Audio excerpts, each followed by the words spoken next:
Hello বন্ধুরা, সবাই কেমন আছো? আবারও চলে এলাম ছোট্ট একটা ব্লগ নিয়ে। আর এই যে দেখতে পাচ্ছ গ্রামের হাট, যেটা সপ্তাহে 2 দিন বা 3 দিন বসে। তো আমরাও চলে এলাম হাটে, সবজি বাজারে। দেখতেই পাচ্ছ এগুলো হাটের ভীষণ ফ্রেশ, একদম মাঠে থেকে নিয়ে এসেই এরা বিক্রি করে, কলকাতার মতো নয়। আর বাজার করতে করতে আমি, মা আর বৌদি চলে এলাম। মা আবারও সবজি নিতে গেছে, আমি আর বৌদি দোকানে। ভীষণই রোদ, তাই ছাওয়ার মধ্যে গিয়ে একটু দাঁড়িয়েও থাকলাম।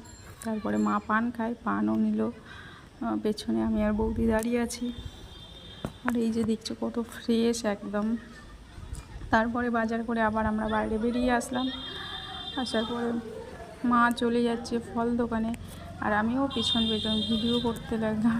আর তারপরে মা ফল নিচ্ছে, আর আমিও আর বৌদি বাজারে একটা দোকানের মধ্যে দাঁড়িয়ে আছি। দোকানের মায়ের ফল নেওয়া হয়ে যাওয়ার পরে মা আবার মাছ দোকানের দিকে গেছে। তো এই যে দেখতেই পাচ্ছ মাছ বাজার মশলা সবই এই একই জায়গায় বিক্রি হয়, আর সবই বৌদি আর আমি আবারও আরেকগুলো হচ্ছে তোমার গাছ বসার জন্য সবজি চাষ করে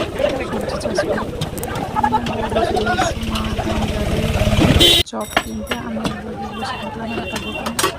আর এই যে বৌদি আমাকে জিজ্ঞাসা করছে চপ দোকানটা